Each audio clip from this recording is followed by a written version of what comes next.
سوال یہ ہے کہ میرے ساتھ کچھ، میں یہاں مسجد میں خدمت انجام دیتا ہوں، میرے ساتھ کچھ لوگ جو ہے کام کرنے والے ملنا چاہتے ہیں، ان کو قرآن پاک پڑھانا شروع کیا تھا تو وہ پڑھنے کے لیے تیار بھی نہیں ہو پاتے، وقتی طور پہ تیار ہو جاتے ہیں، لیکن آپ نے بتایا کہ صراط مستقیم کورس شروع کیا جائے، شاید ان کے عقیدے سے درست ہو سکیں، تو یہ بہتر ہے یا قرآن شریف کی ان کو پہلے پڑھانا بہتر ہے؟ دیکھیں، میں نے آپ کی خدمت میں گزارش کی ہے کہ صراط مستقیم کورس تو 40 دن کا ہے، اور جو قرآن کریم ہے وہ تو 40 دن کے لیے تو پوری زندگی کا ہے۔ صراط مستقیم کورس پڑھا لیں گے، ان کے عقائد ٹھیک ہو جائیں گے، کچھ دعائیں آئیں گی، کچھ احادیث سیکھ لیں گے اور آپ کے ساتھ جڑ جائیں گے۔ آپ کبھی بھی کسی بندے کو مکمل دلائل سمجھائے بغیر، عقیدہ بتائے بغیر آپ قرآن کریم پڑھائیں گے، میں دیکھیں ایک جملہ کہا کرتا ہوں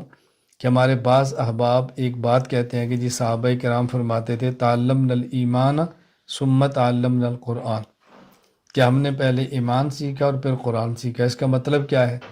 کہ پہلے ہم نے عقائد سیکھے، پھر ہم نے قرآن سیکھا۔ قرآن کریم پڑھنے سے زیادہ ضروری ہے کہ پہلے عقائد ٹھیک کریں، لے آؤ پہلے عقائد ٹھیک کریں،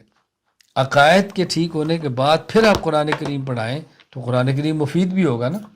40 دن آپ گزریں گے، 40 دعائیں آئیں گی، 40 آیات آئیں گی، 40 احادیث ہوں گی اور ان کے سامنے عقائد ہوں گے، اس کے بعد آپ قرآن کریم پڑھائیں گے تو پڑھنے والا آپ سے عقیدت کے ساتھ بیٹھا ہوگا کہ اس کو آپ کی شخصیت سمجھ آ گئی ہے۔ آپ اپنی شخصیت سمجھائے بغیر آپ ان کو قرآن کریم پڑھائیں گے تو آپ بتائیں وہ کیسے آپ کے ساتھ عقیدت کے ساتھ چلیں گے؟ آپ خود اندازہ فرمائیں نا۔